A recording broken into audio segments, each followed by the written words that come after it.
당신 집안일은 당신들끼리 해결하세요. 나한테 이러지 좀 마시고요. 안녕하세요. 마인드 디톡스의 묻지마 캔디입니다. 오늘의 방송 제목은 지독한 상간녀는 이렇게 행동합니다. 입니다. 구독, 좋아요 눌러주세요. 여러분들, 상간녀라는 단어만 들어도 이가 갈리시죠? 아무리 고상하고 얌전한 척 해도 상간녀는 상간녀일 뿐입니다.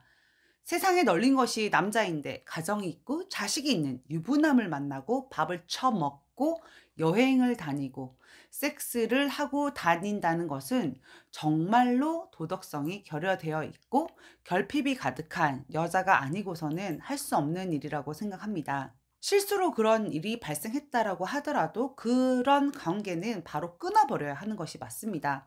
정말 뻔뻔하고 염치 없는 인간들이라고 할 수밖에 없습니다. 물론 상간녀들은 이렇게 말할 겁니다.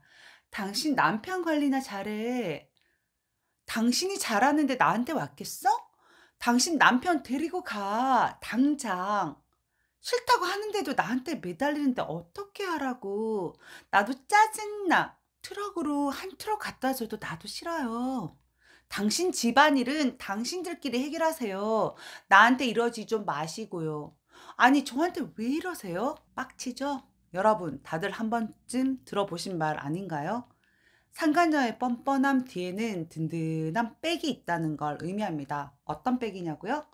남편이 상간녀에게 엄청나게 공을 들이고 치켜 세우고 돈을 쓰고 다녔고 상간녀 앞에서 아내분 욕을 엄청나게 했다는 겁니다. 그래서 남편에게 들은 아내의 이미지를 실제 진실이라고 생각하고 있다라는 거죠. 아주 형편없고 집에 널브러져서 아무렇게나 살고 있고 눈치도 하나 없고 아주 못생긴 악처라고. 이런 거 생각하면 그렇게 저 씨부린 남편이 제일 못된 새끼라고 해야 되나요? 여튼 그럼에도 불구하고 상간녀들 중에도 등급이 있습니다. 유부남과 바람을 폈어도 그나마 양심이 있다면, 아내가 알게 되었다면 그 관계를 종료하려고 하는 액션이라도 취해야 하는 것이고, 거짓일지언정 미안하다라고 할 말이 없다라고 하면서 입을 닥치고 조용히 있어야 된다는 것입니다. 그런데 아내분들과 상담을 하다 보면 와, 이 미친년 정말 건방지네요. 돌았네요. 라고 제가 제 입에서 욕이 저절로 나오게 만드는 상간녀들이 많았습니다. 그럼 오늘은 아주 못돼 처먹은 지독한 상간녀들이 어떻게 행동하는지에 대해서 방송으로 진행하도록 하겠습니다. 첫 번째, 아내에게 문자나 전화를 합니다. 아내분이 상간녀에게 문자나 전화를 해도 벌벌 떨면서 거절을 하거나 받지 않는 것이 정상입니다. 처음에는 아내의 연락처를 몰라서 어쩔 수 없이 실수로 전화 통화를 하게 되었다고 하더라도 그 뒤에는 그 번호를 차단하거나 받지 않습니다.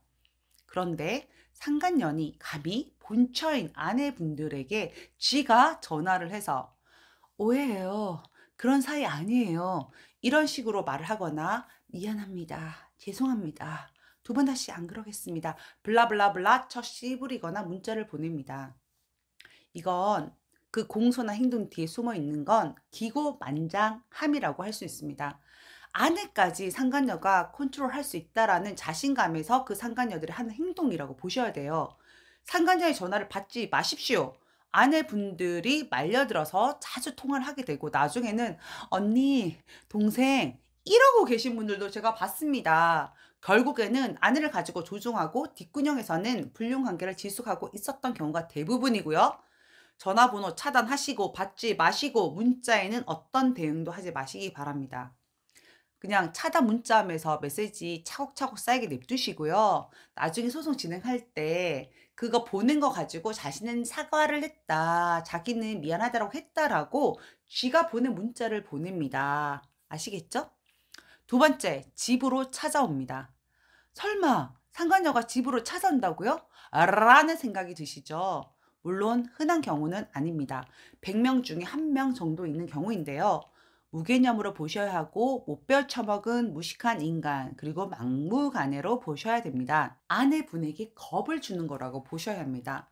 아내분들의 성향이 유순한 경우에 집으로 찾아갈게요. 운운한 후에 실제로 찾아옵니다. 그 행동의 숨은 의도는 아내분이 소송을 하면 나는 너희 집 아이들에게 아빠의 불륜을 알리겠다라고 겁을 주는 것입니다. 아니, 상간짓을 한 주제에 어디 감히 본처가 살고 있는 집으로 찾아오고 아이들을 볼모로 겁을 주고 협박을 하고 그리고 소송을 취하시키려는 의도이거든요. 절대로 만나지 마시고 그냥 112에 신고 바로 하시기 바랍니다. 두 번 다시 집으로 찾아오지 못하도록 절대로 아이들 걱정에 미리 겁먹은 모습을 보이지 마시기 바랍니다. 세 번째, 협박을 합니다. 앞에서 언급한 집으로 찾아오는 건 무언의 협박이라고 볼 수 있습니다만, 그런데 실제로 협박을 하는 경우가 있습니다. 그것도 상간녀가요. 당신 남편 회사로 찾아갈 거예요. 저도 가만히 있지 않겠어요. 우리 남편 너무 무서워요. 물불 안 가려요. 아내분 남편 패 죽일 수도 있어요. 저도 평생 맞고 살았어요. 이런 말을 하는 이유는 바로바로 상간소송을 취하거나 소송을 하지 못하도록 하기 위한 권모술수입니다. 진짜 상간녀이 아내한테 협박하는 전화를 했다고 하면 저는 사실 피가 거꾸로 솟는 그런 엄청나게 화가 나는 기분이거든요. 그래서 상간녀의 연락을 받지 마시고 무시하라는 겁니다. 심지어 이런 멘트들은 아내분들의 남편과 상간녀가 둘이 함께 작전을 짜서 만들어내기도 한다라는 거죠. 남편이 상간녀에게 미쳐 있을 때 2대 1의 싸움입니다. 내 남편이 내 편이 아니라 상간녀와 남편이 한 팀이 된다는 말씀입니다. 다른 한편으로는 막바지에 다다랐을 때 상간녀가 협박하고 미쳐서 지랄하는 모습을 보고 남편들이 질려서 상간관계를 끝내기도 합니다. 상간녀가 협박한 내용의 문자와 통화 녹음 내용을 가지고 경찰서로 가셔서 협박으로 고소를 하셔야 합니다. 그런 애들은 그냥 식겁을 해야 정신을 차릴까 말까 하는 것들입니다. 네 번째, 자폭을 합니다. 자폭을 하는 경우에는 협박과는 약간 결이 다른 부분이 있습니다. 협박을 하는 건 아내분이 외도 상황을 알고 난 이유인 것이고, 자폭인 경우에는 아내가 외도 상황을 모르고 있는 상태에서 무방비 상태인 거죠. 외도에 대해서 상간녀가 알리는 것입니다. 직접 찾아오기도 하고 카톡이나 문자 혹은 전화로 자폭을 합니다.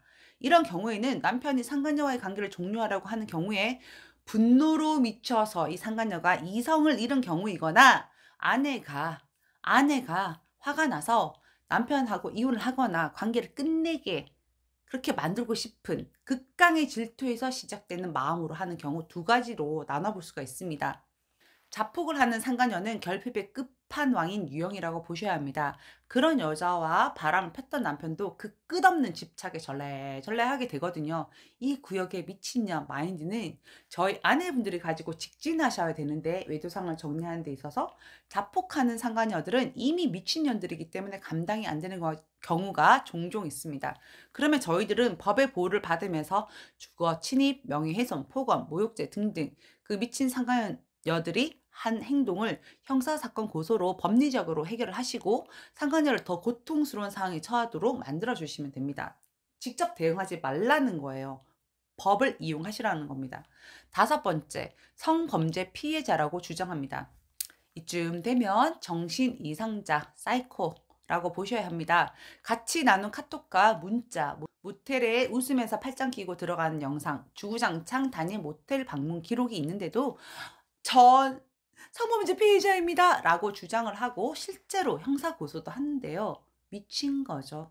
물론 남편과 상간녀의 성행위가 1회였다면, 단발성이었다면 성범죄 피해자일 수도 있습니다. 실제로 그런 경우도 있었고요. 물론 단 한 번 성관계도 불륜으로 봅니다만, 상간녀에 대한 여러 가지 상황을 살펴보고 피해자 혹은 상간녀 이렇게 판결 결과가 다르게 나오기도 합니다. 아내분들 입장에선 억울하고 분통이 터지는 상황이기도 합니다만, 재판부에서는 약자의 손을 들어주는 경우가 많습니다.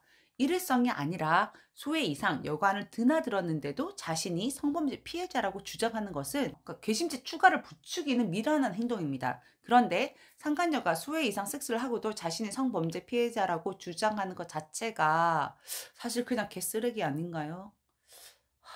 이렇게 주장하는 경우 아내분들은 자신의 남편에 대한, 이게 사실이 아니더라 하더라도 실망감으로 더 많이 아파하고 고통스러워합니다. 그 진실을 규명하기 위해서 얼마나 힘든 시간을 보내는지 저는 다 보았거든요. 나한테 외도를 한 나쁜 배우자이지만 우리 가족에 있어서 불명예스럽기 때문에 그 성범죄 가해자라는 부분을 막기 위해서 정말 탄원서부터 별의별 것, 변호사 선임, 형사건은 다 비용이 비쌌거든요. 정말 애쓰셨어요. 근데 제가 볼 때는 버려야 될 놈인데도 아내분들 못 버리시더라고요. 네. 오늘은 지독한 상간녀, 다른 말로 못돼 처먹은 상간녀의 행동 5가지 대해서 알아보았습니다. 아내분들 상간녀가 이렇게 행동해도 절대로 흔들리지 마시고 "나는 간다. 마이 웨이. 그래봤자 넌 상간녀야. 나는 잘못된 건 바로 잡는다." 이런 굳은 심지로 외도 상황에서 흔들리지 말고 완벽하게 외도 상황을 정리하시는 여러분들이 되시길 바랍니다. 네, 오늘 방송은 여기까지 하도록 하겠습니다. 네이버 카페에서 묻지마 캔디 마인드 디톡스로 검색을 해주세요. 상담을 통해서 여러분들의 문제 해결에 실질적인 솔루션을 제공해 드리겠습니다. Have a sweet mind detox. 다음 방송일에 우리 또 만나요. 안녕.